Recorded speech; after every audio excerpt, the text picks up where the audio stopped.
All right.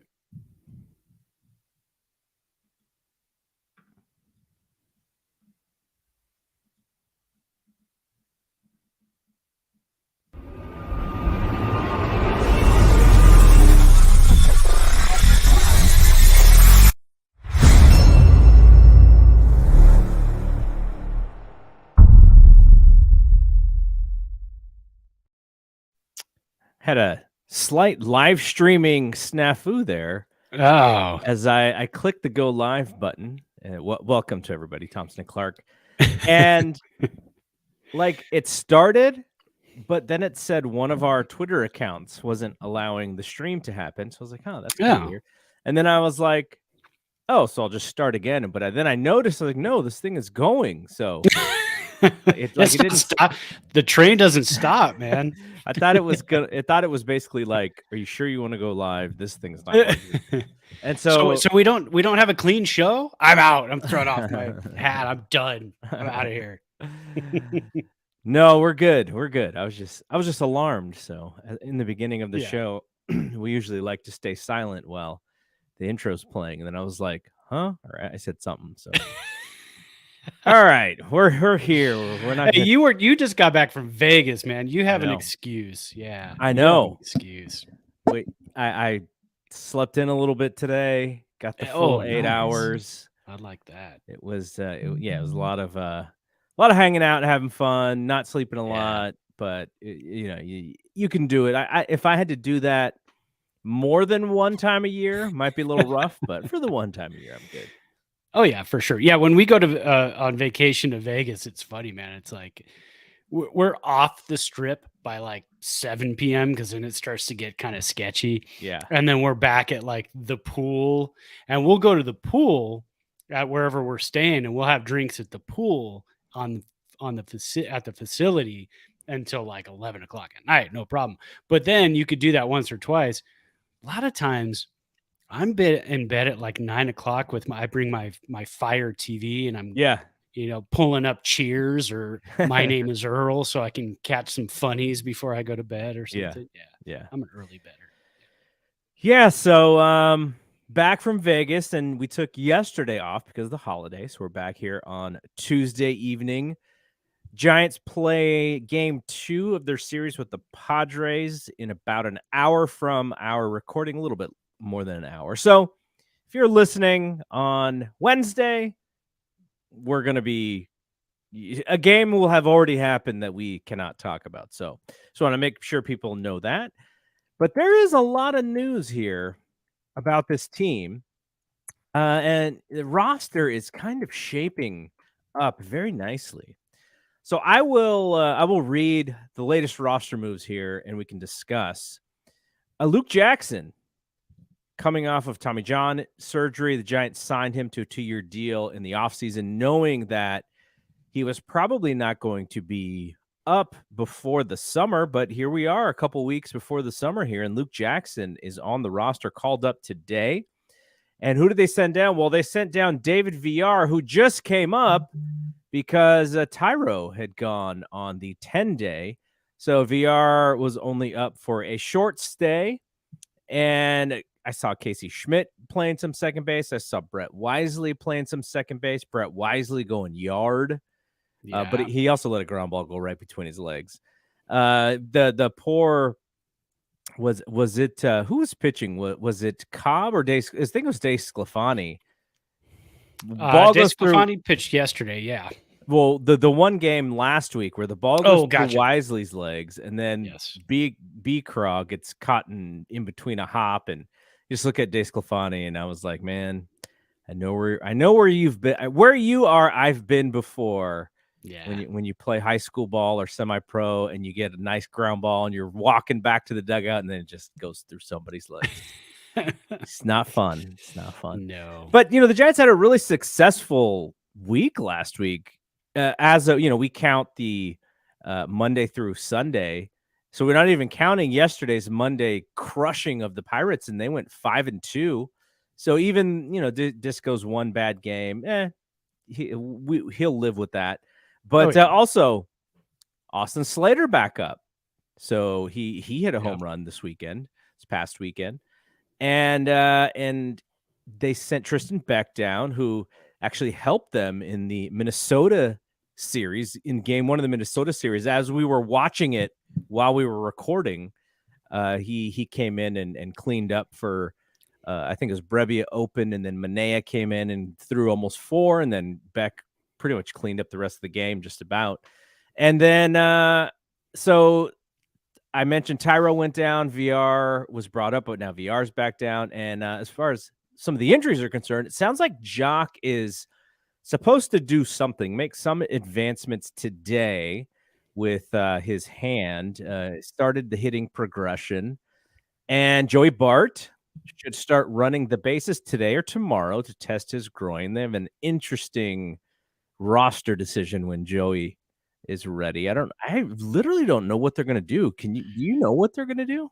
You know, looking at the outfield situation, I think they're going to be able to go with the 3 catchers. Sable's going to get far less time behind the plate. I think he's going to be an outfielder DH. I'm because fine with that. I'm fine with that too, because you can't take his stick out of the lineup right now. He's doing well for a Rule 5 pick, a nice find by Zadie.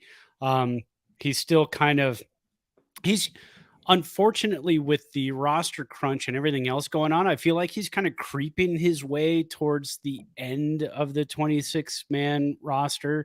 Earlier in the season, he was probably like in the middle, more like 14, 15, but I think he's kind of creeping down to like 20, 21. And it's not because of his performance at the plate. He's doing well at the plate. Numbers look great.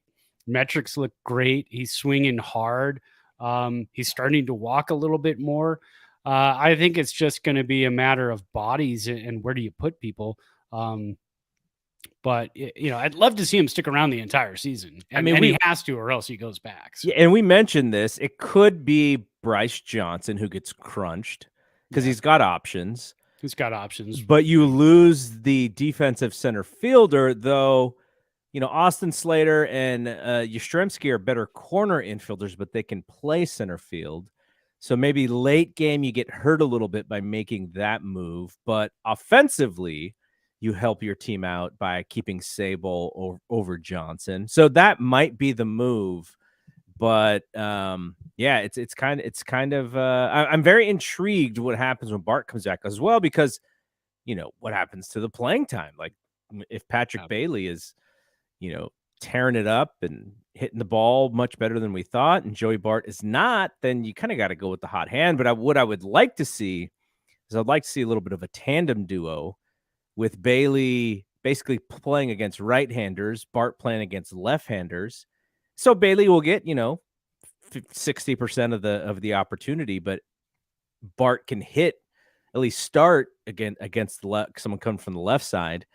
And there's a little bit of competition between the two young players. Back to, very close draft. Was it back to back, or was Bart 18? Bart was 18 and Bailey was 20. Because there was a separation. Bishop I think was 19. Yeah. Hunter Bishop. So in a matter of 3 years, they draft 2 catchers very highly. Joey Bart, the number 2 pick in the draft. So I would like to see a little bit of, competitiveness. And from what I gather, they get along very well. And so that would be kind of fun. You're kind of rooting for a guy who's in your position, but the way that baseball is played today, you can have both guys and both guys can get playing time. And if Bart is raking a bit, then maybe you give him, one of those right-handed starts. And if Bailey is raking, Bailey's a switch hitter. And if Bart's not, then maybe you give him a lefty start. So that's what I would like to see, because I think there's a little bit of iron sharpens iron there with the 2 young players. And if Bart sees Bailey succeeding, then it's almost like, dude, you gotta get in there, man. You got to get your, you got to play better, or this guy's gonna, he's gonna steal your lunch here. So I want to see that, and I also want to see Sable stick too, because that sweet swing, he went deep in one of the games that they lost. I think the one game they lost in Milwaukee, they tried to make a little bit of a comeback. He went deep there. I like watching him play. I just don't like watching him play catcher. So that would be a positive if they can find that outfield spot for him. Yeah, I think so. And I said Sable was hot. He was hot during our last show. Mm-hmm. He's 3 for his last 26. And a telltale sign that you are cooling off is when the Giants win a ball game against the Milwaukee Brewers 15-1, and you go 0 for 6 with 4 strikeouts. Yeah, So that's a rough that, I one. mean,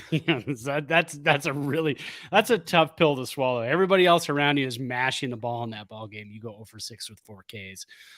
So yeah, I mean, so he's struggling a little bit right now. And again, that could push him towards the end of the 26-man roster.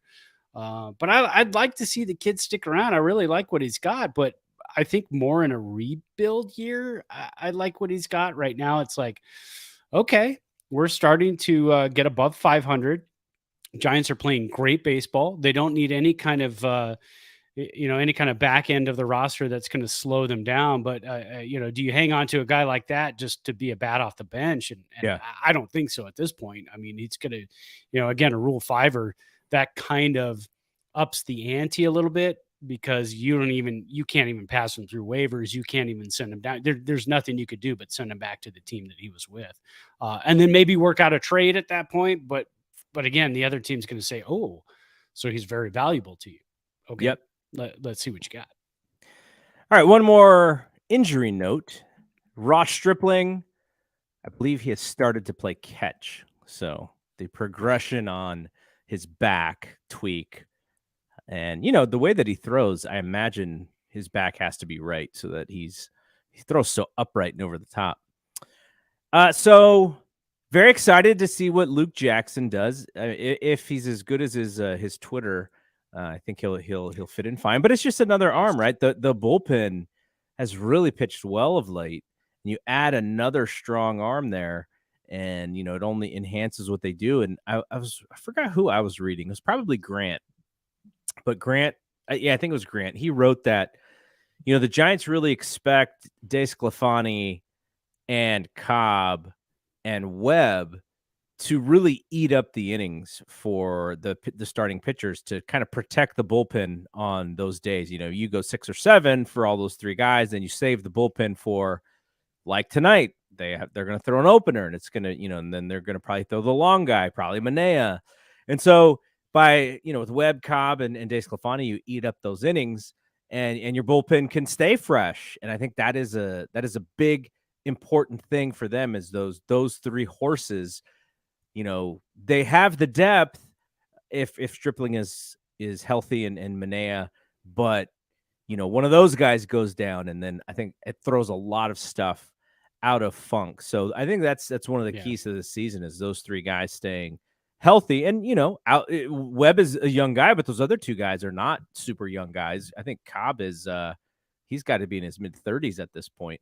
So cross your fingers on that one. I think that's going to be a big key for this Giants season, because when those guys pitch well, then you kind of save your bullpen and you can dynamically use them in situations. And then I know Alex Wood, Big Wood, started the other day, so that's a positive. But he's only going to probably throw 5 innings, 6 at most. So the bullpen will be needed for him. But yeah, I'm very excited to see this bullpen play out. I'm excited to see what they can do in these crazy urgent situations. Tyler Rogers, I think he came in, bases may have been loaded in a game that the Giants were winning. I don't remember if it was if it was the Twins or the Brewers series, and guys come up and he throws a slider that is about 5 feet outside and 5 feet high, and the guy swings like he swings while the ball's coming out of Rogers' hands. Like, that's how badly he saw it. And then he throws like a backup fastball that's right down the middle at 88 miles per hour, but is a little, around the letters area, and freezes the guy. And I'm like, man, oh yeah, when that guy's on, it's so fun to watch him, because it's just, you just see the batters' reactions, and they just have no idea what to do. So, oh yeah, and when he was pitching to Rowdy Tellez in Milwaukee, and Tellez is a lefty, and so you go righty lefty, and you get a little nervous, start thinking, oh my God. But then you remember it's Tyler Rogers, so he can float stuff, he can drop stuff, and he made him look just absolutely silly. Swung out of his shoes at a pitch that wasn't even close. So it's fantastic to watch, and all those all those horrible numbers that he had last year, but all the background metrics pretty much said he shouldn't have had as bad of a season as he did last year. And now we're kind of seeing that the reversal of fortune this year, more in line of where he should be. Question for you though, I'm kind of curious. So the way that Grant wrote about the pitching, Yep. and you just described it. So when Kyle Harrison is ready, do you think we see him and no more opener? Or do you think we see Kyle Harrison because there was an injury to one of the long guys, and now he's coming up more as a necessity to get rid of the opener at that point? Or do you think the opener is holding a spot for Kyle Harrison? Yeah, that's an interesting question.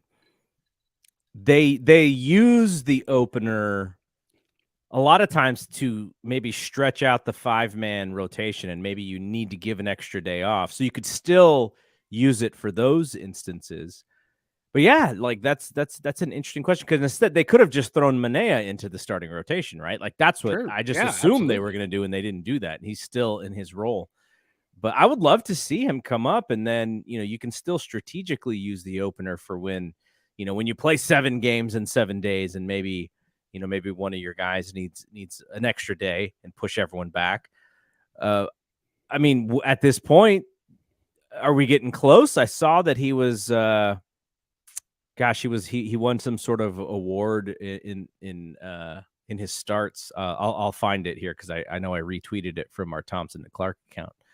But he's got to be pretty close to being ready, and at this point, it's just like, how is it a trust thing? Is it a do we want to push him thing? Is it a does he need to fine tune some things? Zadie said no. Zadie said he doesn't really have to work on anything because the stuff is there. So here's the article that I read from earlier today by Rob Terranova, who I don't know who that is, but he's writing about Giants minor league baseball. Great name, though. So we probably should try and get him on the show. He said Harrison was named minor league player of the week in the PCL after twirling a pair of gems for Sacramento. The left-hander yielded a single across both scoreless starts, fanning 14 while walking 4 over 7 1/3 frames and posting a .65 whip. So he's not really pitching that far into games. It seems like they're being pretty safe in that instance. I mean, striking out a lot of guys. He's walking a few, so he's probably throwing more pitches than normal, than usual. But man, it just seems like he is ready, and he's like a tool that they just have like kind of waiting to use. Yeah. It's like, you think we're good now? Well, just wait. We're going to bring this guy in and just add to the the pitching staff and the dynamic a dynamic arm to this right-handed, heavy right-handed pitching staff. So that is exciting, and I would just love to be a fly on the wall in some of these conversations with Zadie and Patilla and Kapler. Like, all right, guys, like you got to, Kapler's just kind of walking in the meeting. All right, guys, is it today? And Zadie's like, we're playing pretty well right now. Yeah. And Patilla's like, the algorithm and this thing that we created that tells us exactly when to bring these players up says about between 3 and 12 days. And so you're just chomping at the bit, because Kapler's got to be like, man, I can't wait to see this guy play. But obviously Zadie as well, because this is a draft pick here who's a top 15 prospect in all of baseball, and he's just like this like ninja star that they're just waiting to throw. Well, talking of that, I think it almost has to be in a situation where like the Giants are playing great right now. So, and Harrison is still kind of learning the ropes. Okay, now's not the right time then. It's almost like, when the Ultimate Warrior comes running in to save Hulk Hogan, right? I mean, that's, the Giants have to be on a little bit of a skid, and then they're coming up on their opener spot, and they go, all right, here's the time. Here's we're going to boost everybody's morale. We're going to get the fans excited, because when you look at too, he's never thrown more than 113 innings in one season in professional ball, Right. and that was last year, and he's already at 34 innings. So you kind of have to wonder too, when he does come up, is it going to be one of those situations where we're going to see him throw about 150 innings, then they're going to shut him down?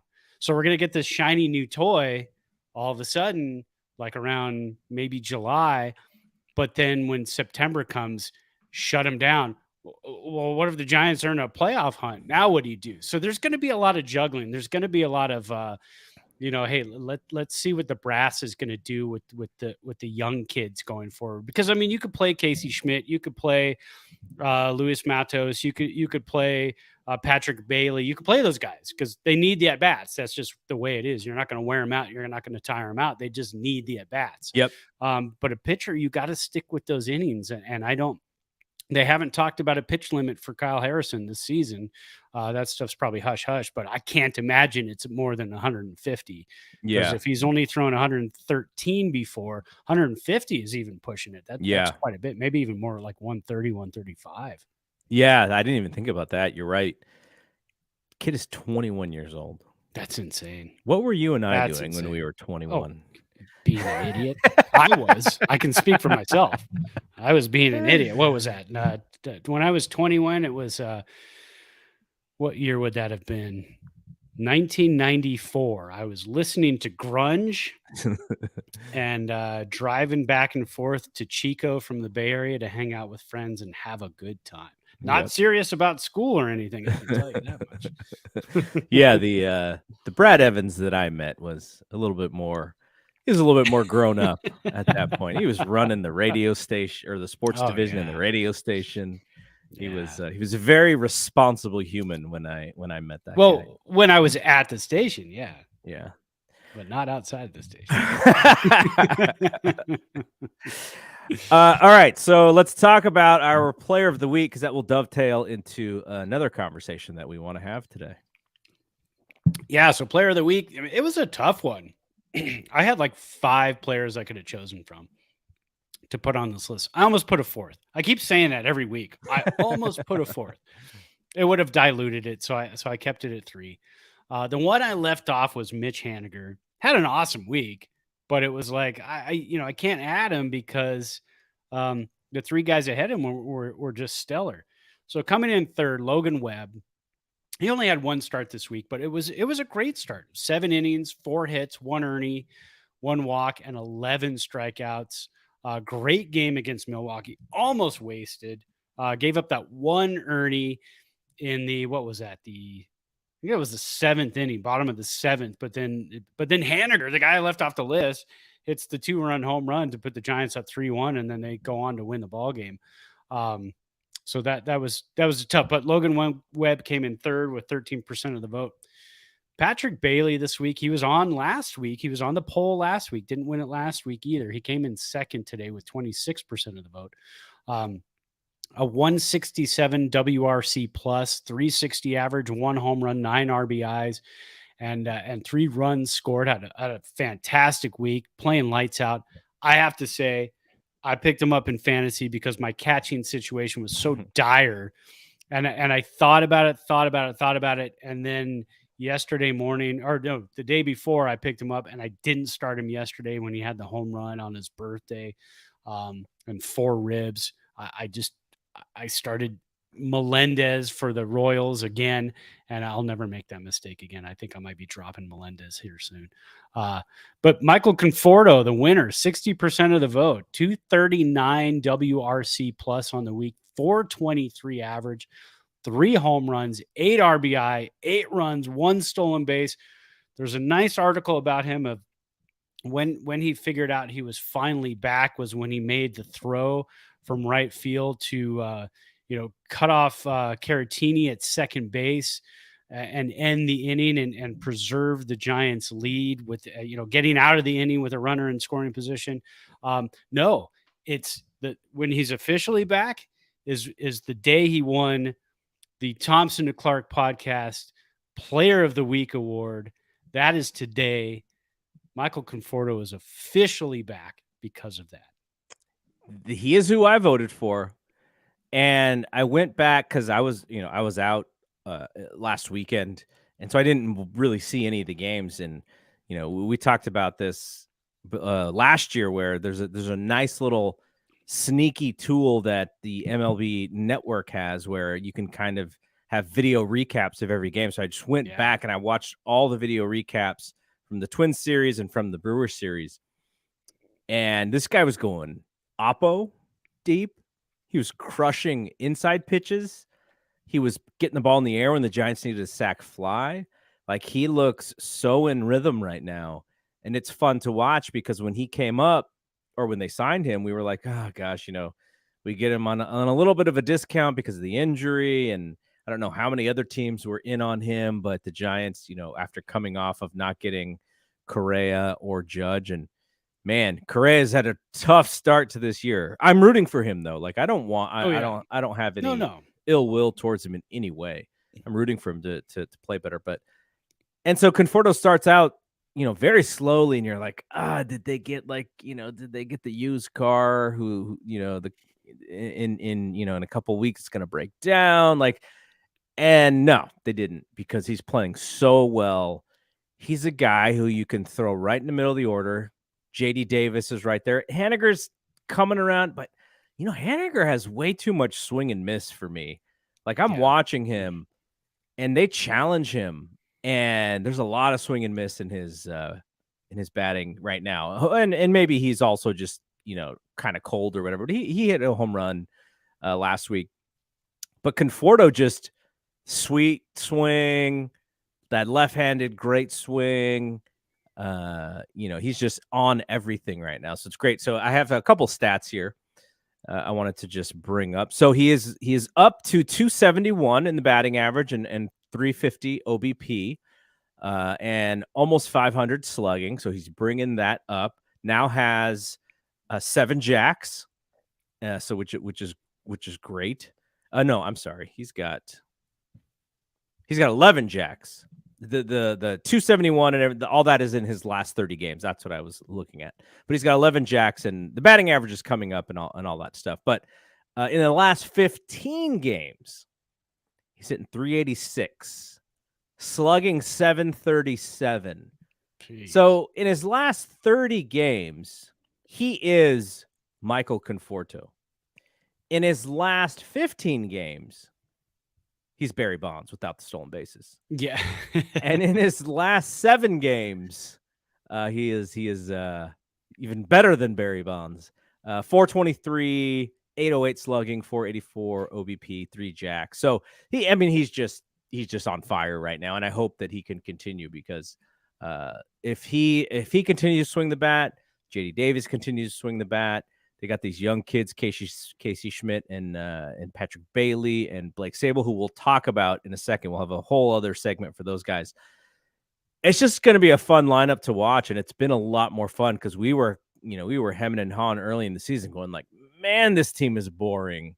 There's like nobody to root for except for Tyro, and right now they don't have Tyro, so that shows you how well they're playing. But you bring in those youngsters, all of a sudden the guys that you paid good money to start hitting, they start hitting, and you're like, wow, what a turnaround. The team is actually really fun to watch right now. Yeah, and we were talking about that earlier in the season too. Whose jersey are you going to buy? And at the time we're like, well, maybe Webb, but a guy who pitches every 5th day. He's not, is not Bumgarner. It's not Kane. It's not Lincecum in terms of the lore. Because you need postseason, and he had a great postseason game against the Dodgers. I mean, that was a fantastic game 2 years ago. But you need that postseason lineage. You need that postseason holding the trophy picture in order for your jerseys to be purchased, I think, as a pitcher. Now, whose jerseys do you buy? We talked about, beginning of the season, Crawford. He's been around for a while. Maybe you own it, but you probably already own a Crawford jersey if you're a Giants fan. Yeah. Now, Schmidt's going to be around for a long time. Patrick Bailey's going to be around for a long time. Luis Matos is going to be around for a long time. You got some guys that are going to be around for quite a long time. You're not going to buy a Conforto jersey. We just talked him up, and he's having a fantastic stretch now, and he could hit 40 home runs this year. You're not buying a Conforto jersey because if he hits 40 home runs this season, Opt he's out. opting out, and we're not going to see him again. So you're not buying that jersey. So I think you're buying the kids' jerseys. You're buying the Schmidt. You're buying the Bailey. You're buying the and Matos isn't up yet. We're talking about him because there's a nice article by Grant Brisbee in the Athletic recently about he could be the next call up. He could be the next center fielder. But Austin Slater came in yesterday, his first game off the IL, and said, "No, I'm still here." Yeah. So don't forget about me. I play defense, and remember, when I'm healthy, I can hit, and I have a sweet mustache. Yeah, so exactly. I think you have to look at all of that too. What do you think about Yaz's mustache? And then he's got the soul patch as well going at the same time. You can never go wrong with that, man. Now, my wife Denise will tell you otherwise. Yeah. Because I do that sometimes. I'll grow a beard, and then when I go to shave it off, I'll do the soul patch. But I'll do the whole line that goes all the way down. And then I did that to Disneyland one time. Because I go, well, we're going on Pirates of the Caribbean. So I did the mustache, the Fu Manchu, with the goatee or the soul patch that went all the way down. She did not enjoy it. It was not. I thought it was a good look. I was told otherwise. But I think Yaz can pull it off because when you're playing professional baseball, you're playing a game for a living. You can kind of look however the heck you want to look. I mean, it's pretty awesome. When you're taking Darren Ruff home runs away over the fence. Exactly. For sure. When I was playing baseball, in the early 2000s, I could never really grow a goatee. Like, it just doesn't connect. So I just had the soul patch, and I would have some on the chin, but it was because it felt like every big league reliever in the early 2000s just rocked the soul patch. For sure. And so that's what I was doing, because I was like, I would close some games, and I was like, I gotta have the soul patch to close, and so that's when I wore it. No, weird facial hair makes her almost angry. It's fun to watch. A lot of times they'll be like, "Hey, there'll be a game on." And I go, "Hey, do you like that guy's facial hair?" She goes, "I don't see the point." She clean shaven. Yeah, exactly. Or a beard, one or the other. Do one or the other. So, so you just got to go the extreme route. You can't go in between. Exactly. All right, let's talk about the drinks. I know that you had mentioned earlier that you had to stay away from upsetting your stomach. So I changed that. Oh, you did? Things were getting a little bit better. So I drove home and I go, you know what? When your stomach's not doing great, you get some Zevia ginger ale. There you go. And then you throw a splash of bourbon in it. So nice. So I've got my ginger ale and my Trader Joe's Kentucky's Best. I need to get more of that because I finished it. And Crystal goes to Trader Joe's at least 2 or 3 times a week just because pick up lunches and stuff. So I got to remember to tell her to get another one. Yeah. So before we left for Vegas, Crystal pulls out a bottle, or no, it was a box, and she's like, "Oh, I got you something for your birthday, but we can't take it to Vegas, so I'll just give it to you now." And it was a bottle of Macallan 12 Scotch. And so, I've had the other scotches that we had been talking about on this show, the Ron Swanson Scotch, Lagavulin. I think the Glenlivet is the other one that I have. And so this one is actually interesting because the Lagavulin one is so spicy, and the Glenlivet one is a little lighter, and this one kind of falls in the middle. Now, to my poor taste buds, it falls about right in the middle. So I have a nice like little fleet of scotches, depending on what I'm into, that are all really different and all really great. So I'm living it up right now with the scotch, because remember when I was talking about how I kind of want to get into scotches. Like I'm very intrigued because we're both bourbon guys as well. And I was like, I like scotch.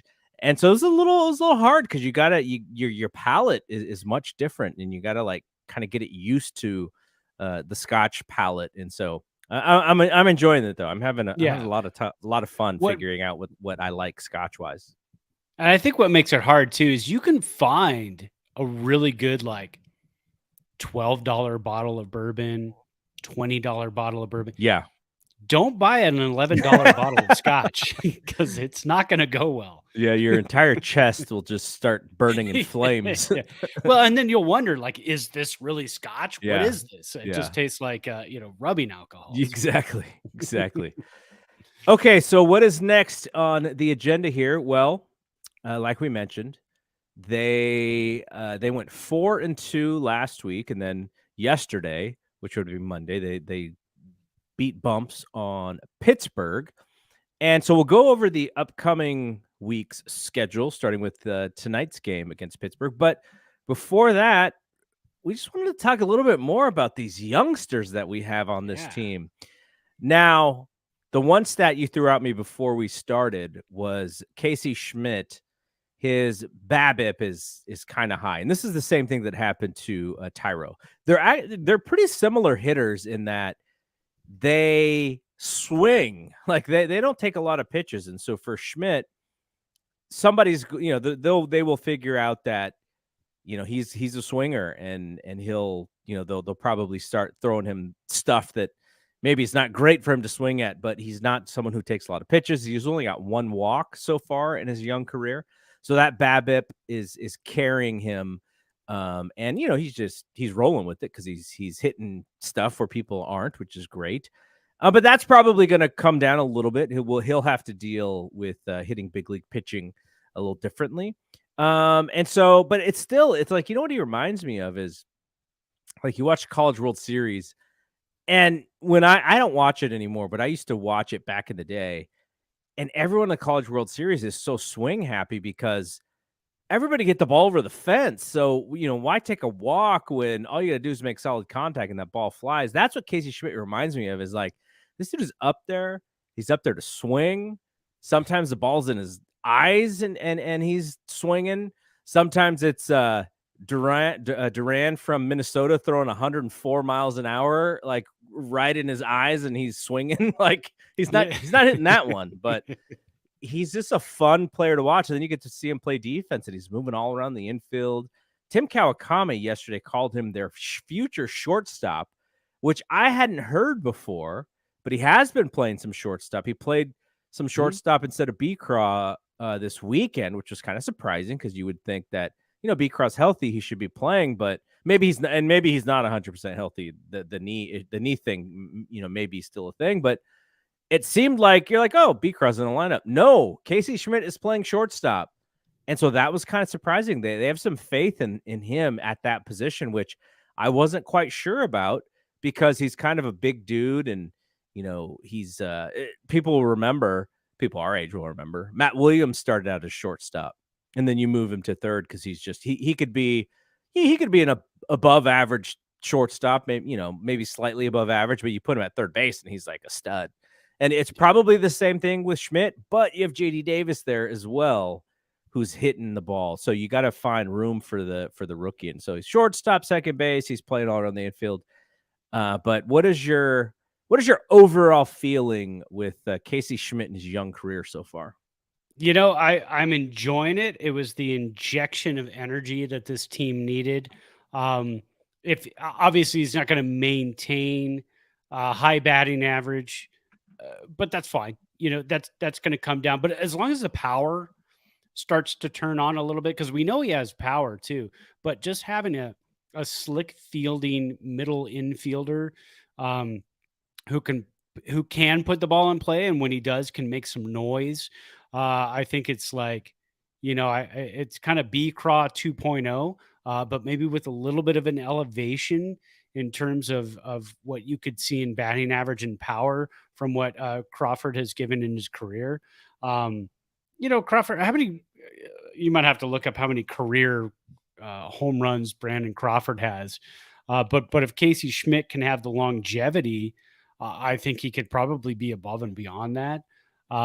If shortstop of the future, yeah, because I mean I know we talk about Marco Luciano, but the question has always been with Luciano: is he going to stay a shortstop?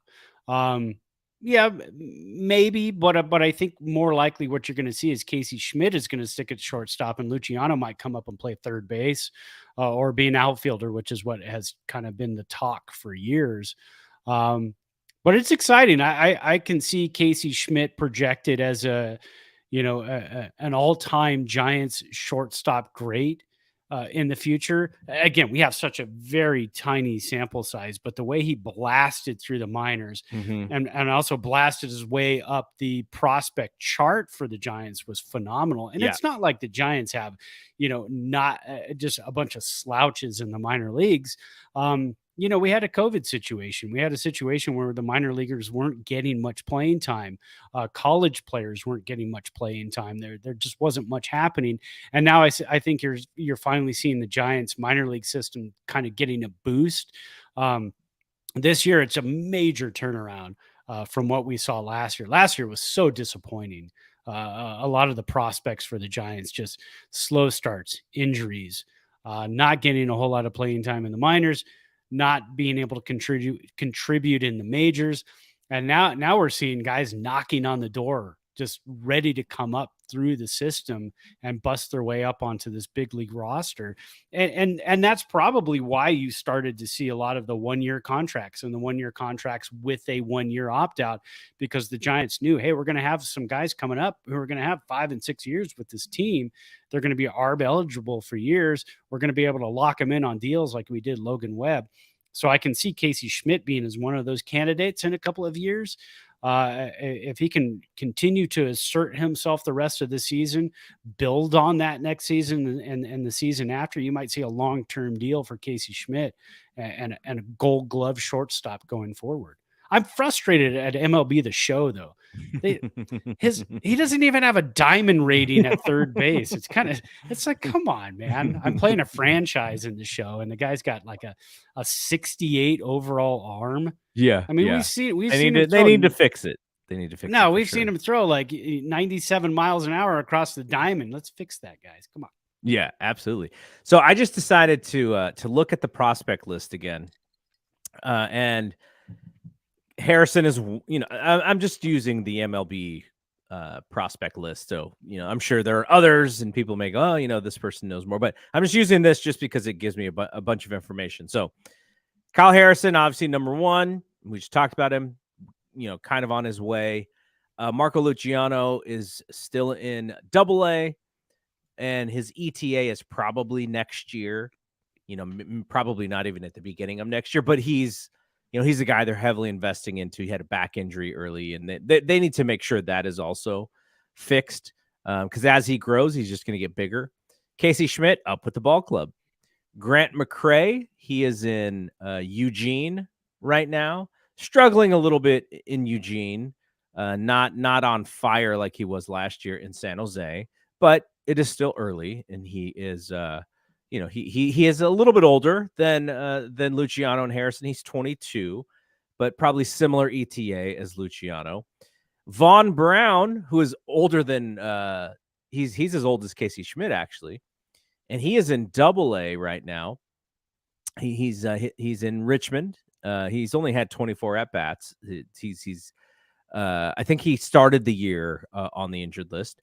And then we have Averson Arteaga. I don't even know if I'm pronouncing that correctly, but he's in Eugene. Good. Yeah, I think that's about right. He played really well in San Jose, but he is struggling with the bat in Eugene at high A. And then we have the guy that you just mentioned that Grant wrote about, Luis Matos. Luis Matos is so interesting because I remember going to see him and Luciano play in San Jose, and he was like a prospect among men in 2021.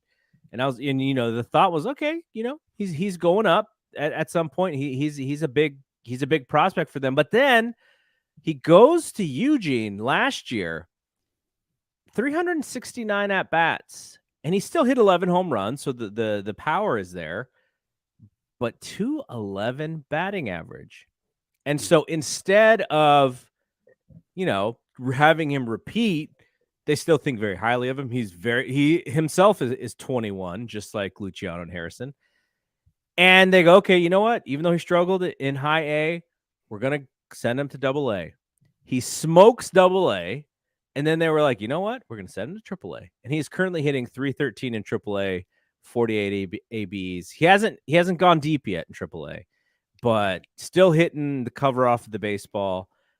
And when Grant wrote that article about him possibly being next, I was like, wow, that's amazing, because I know how poorly he hit last year. And I thought maybe, they got to make sure that his mental health is good and that he's still on and then he comes out and just bashes the ball again this year. So is it possible in your mind? Like, the MLB has his ETA as next year. And it's crazy because they have all of these guys ETA for next year. And I'm like, how are they going to bring all these guys up at once? If they play well, like Von Brown and Grant McCray, I don't imagine they'll be on the same roster, because they're both outfielders with some speed and some pop, but maybe they can be. Luciano he may get moved to the outfield just because of shortstop may not be in his future as he gets a little bit bigger, but maybe he does come up as a shortstop. But the Giants are going to have so much opportunity for these guys, and they'll have to figure out, of the current guys who are on this team, like you said, if Conforto still plays well, he may not be on the team. But Haniger signed for 3 years, so he'll be around. Yastrzemski and Slater and guys like that, who knows? Like, that's kind of up in the air. But could you see a Luis Matos come up like late this year as a 21-year-old to play the outfield? Maybe we talked about Bryce Johnson earlier. Maybe he can slide in and maybe take some of those defensive reps. But I don't know. Like, what is your thoughts on what Matos can possibly do? I think so. If you're going to bring him up as a 21-year-old, and you already have a lot of outfielders, and Conforto said something interesting too in the article that was written about him. He did say he loves this team. He loves playing with these guys. They're having a great time. Rough start, but since then they're having a great time. They're really enjoying each other.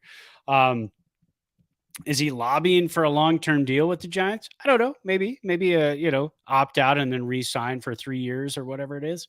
So there's an outfield spot right there. You've got Mitch Haniger already locked up for 3.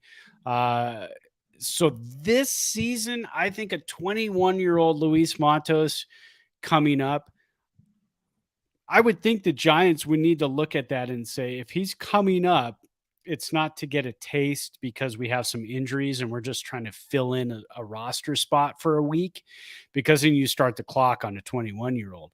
I think if he comes up and it's late in the season, it unfortunately has to be a situation where the Giants just have so many injuries in the outfield, and maybe they're just not fighting for a spot anymore. Around the trade deadline, they couldn't grab another outfielder. I don't know. I hate to paint a dire picture, but I just don't know if a 21-year-old Matos, now granted, if he's hitting 400, for a couple of months, you don't have a choice. He's pushed his way onto this roster, and you're going to have to make some moves to get him in there. But I unfortunately just don't see a 21-year-old Matos as a staying power guy this season. And I also don't think they want to give him just a taste, because I don't think they want to start that clock right away on a guy like him. Right. And that is, if he's like knocking at the door and you're like, okay, like maybe he can get a full season in Sacramento. But if he busts through that door and you want to, because one of the things for Zadie is he wants his guys to succeed, obviously, but he also wants to show that the Giants are going to be willing to bring these guys up. He drafted these guys because he wants to see them at the highest level. Yeah. And can you do that at the same time while keeping your vet guys like Yastrzemski and Slater, Tyro, obviously, if Luciano stays in the infield, then, Tyro could be the odd man out there. And then the other thing about it is trade pieces, right? Like if you get Matos, like I don't want them to trade any of these guys. We want to Right. we want to hold them and hug them and keep them. That's how we treat prospects. We haven't had prospects in Yeah, so long. So exactly. don't. As terrible as Hunter Bishop's career has been so far, and he's now injured and out for the season, I think again, I still want to hold him and make sure that he's doing okay and give him a hug because you still have hope. You have hope. Yes. But let's say that they're like, okay, we're gonna have to trade one of these guys, and then you get them the experience and you kind of showcase them. Like I imagine this, Casey Schmidt, when they brought him up in spring training, teams were like, oh, what a nice prospect. And then he goes and he starts playing well. I'm sure they're getting calls on him like, oh, I see this kid you have, Casey Schmidt. And they're like, yeah, we're fine. We'll talk to you guys later. But that wasn't like that even 3 months ago, probably, right? And so you've showcased him. He's displayed his talent, and he has increased in value. Not that we ever want him to be traded, but like that's just kind of the game that you can also play by bringing up guys and showing how good of a player they are. Yeah, for sure. And speaking of Matos, tonight is 2 for 2 already, so he's back up to 340. They're playing in Tacoma, so it's probably nice and chilly up there. I can't even imagine. But yeah, and so yeah, you're right. I mean, showcasing guys is another thing too. Last year's trade deadline was really weird for the Giants because it was one of those things where it's like, I think we're kind of in it, but we're kind of not really. Yeah. And Rodon was really the only guy that they might have moved at that point. But unfortunately for him, he had the 1 year deal with the 1 year opt out. So he wasn't really going anywhere at that point. And he was a draw. He got fans in the seats. This year is a little bit different. You have a team. I mean, even though the team is only 2 games over 500, it feels like they're playing, which they are, like 6 or 7 games over 500 over the last 10 plus games. So yeah, you've got to showcase talent. You've got to show other GMs what players can do at the major league level. Teams like the Pirates, teams like hate to say the Cubs, definitely not going to be the Padres. And it's not going to be the A's. The A's aren't trading for anybody. They're trading away talent. But you've got to showcase it for the teams that are still building and want those minor league talent. And so if the Giants can, pick like a Bednar off of Pittsburgh's roster and get him into their bullpen for the push and have a lights out crazy bullpen at the end of the season, a guy like Matos would look good in a Pirates uniform. For them, not for us though. Like you said, we don't want to see these guys. We're already looking at, right now we're looking at like next year. Yeah. Luis Matos in center field. Yaz isn't going anywhere probably because he's got a couple of years of arbitration still left. And Zadie loves the control guys. But I mean, if you lose Conforto, you just move Yaz back to right field and, he plays a good right field for you. Maybe trade Slater, and again, you hate to see that too, but you're looking at a lineup like next year, the year after, where you're looking at Matos, you're looking at Luciano, you're looking at Kyle Harrison, Webb in the starting rotation, and you got Schmidt and you got Bailey, and you've got all these guys surrounded by veterans, and then you've got a really tough team to contend with in the rest of Major League Baseball. So the Giants are kind of building something here. So it's going to be interesting that the season's trade deadline, where the Giants are. It's going to be kind of interesting to see what they do.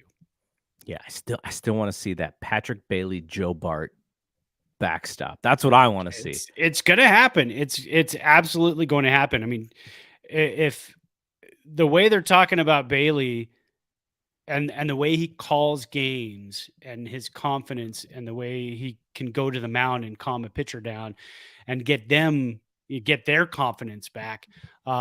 he's their number one. I mean, it's kind of the bottom line. He has taken that job, and he is the number one catcher. Joey Bart is the number two catcher, and Blake Sable is kind of the odd man out. But it's always good to have a third catcher just in case, because especially the way that Kapler likes to, do the line changes late in the game. I mean, it's not a bad situation to be in. The Giants have a very fun homestand. And based on how they play against the Orioles, I may say that it is possibly not that fun. But you have the Pirates for 2 more games. Obviously, like I said, if you're listening to this on Wednesday, they would have already played game 2 against the Pirates. A 12:45 p.m. day start on Wednesday. And then the Orioles come to town. Yes. And people may think, it's the Orioles. Well, let me tell you, No. if you have not been paying attention this year, the Orioles are 3rd in the American League overall in winning percentage. And they're unfortunately behind Tampa Bay, who's still the best team in baseball right now. And, the Orioles are winning some close games here. The run differential, which is my favorite stat, is not superb like Texas and Tampa. Texas's run differential is actually better than Tampa's at this point, which is actually amazing. Bruce Bochy, what the hell, man? Yeah. He was given a very nice team, though. Yeah. And this is all without Jacob deGrom, too. I know you're talking about run differential, but Jacob deGrom still is out. And once he comes back as well, I mean, that's a boost to the pitching staff. So some of the crazy run differential in the American League probably also has to do with a couple of really bad teams that get beat up on, Kansas City and Oakland. But in the National League, the best run differential is the Atlanta Braves, only at plus 157. The Texas Rangers are at a plus 132. It's just ridiculous. Jeez. But the Orioles at 34-20 are actually ahead of the New York Yankees in the American League East. And if the season ended today, they would be the first wild card. So it's a good baseball team. They have some nice young players, including a nice catcher who came up last year. Adley, is it Rutschman? Is his last name? Rutschman, yeah. And just they've put together a nice ball club. So if I didn't have so many things going on this weekend, I would try to sneak out to one of these games over the weekend, Friday, Saturday, or Sunday, because I feel like this is going to be a nice litmus test for the Giants. Like the Pirates are solid. They started out great. They haven't been as good of late, but they're around the same record wise as the Giants. So those teams are, pretty fairly matched. But if you really want to see how good the Giants are, a series at home against the Orioles is a good little test.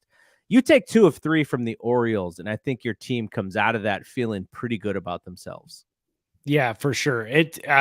Baltimore was one of those favorites by a lot of the critics at the beginning of the season to be a World Series team because they were knocking on the door last year. Their offense is just crazy good. So much power, so much speed.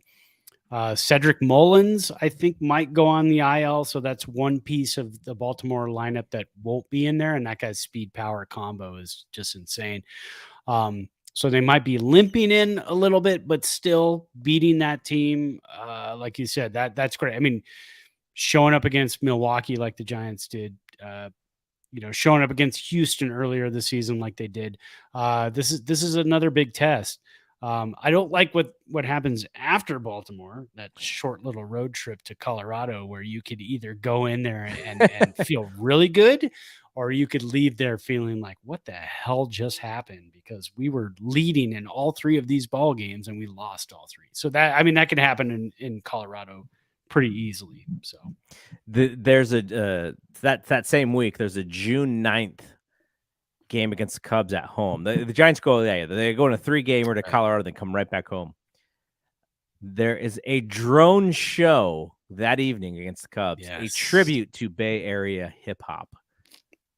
That might be an interesting game to go to. I That would be may pretty look into cool. that one. Drone shows are really neat. So they do that in Florida at Disney World.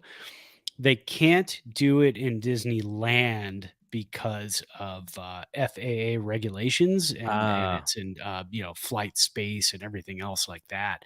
But they can do it in Florida, no problem. So if you ever get a chance, go look up Disney World drone shows on YouTube, and you'll be pretty amazed. So doing this with like Bay Area hip hop, that's going to be cool. And if there's no Digital Underground or Tupac in there, I'm going to be very upset. I know. There's got to be, right? I mean, you can't. It's not going to just. Yeah, you've got to have those guys in there. Yeah, for sure. All right, so rooting for a nice week for the Giants. Hopefully, they can capitalize on what they've done of late, and it's been really fun to watch.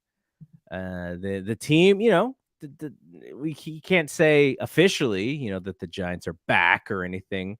And 2021 was, I can't look at this team and go, oh, could they be? No, that team was ridiculous. But there are some things that the team is doing that do remind you a little bit of that, especially the way that they're able to just bring out, arms and shut the game down, with a nice lead. So it's really fun watching that.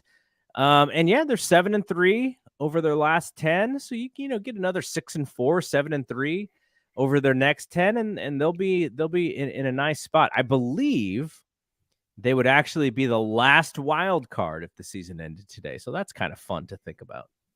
How many more games and in that stretch of games and record do you need to be convinced that now this is a good team?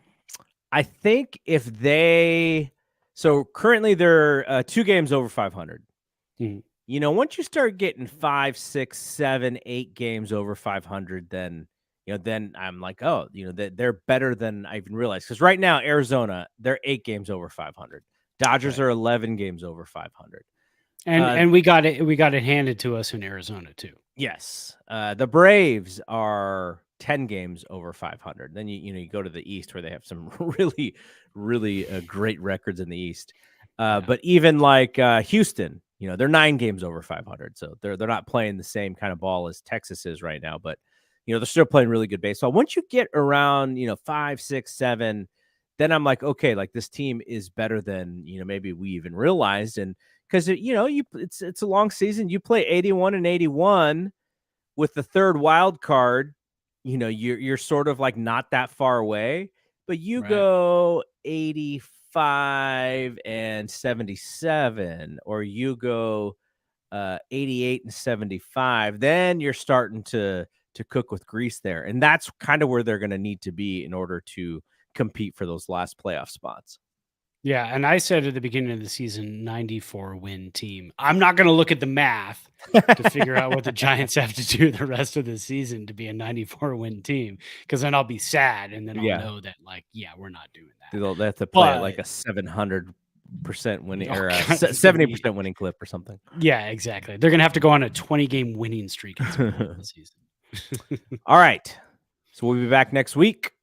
Probably back on our normal day of Monday because there are no holidays next week. And yeah, it's been a great week. So hopefully they continue, and we'll have some more fun stuff to talk about next week on this show. So for Brad, I am Double G. We'll see you when we see you. Peace out. Peace.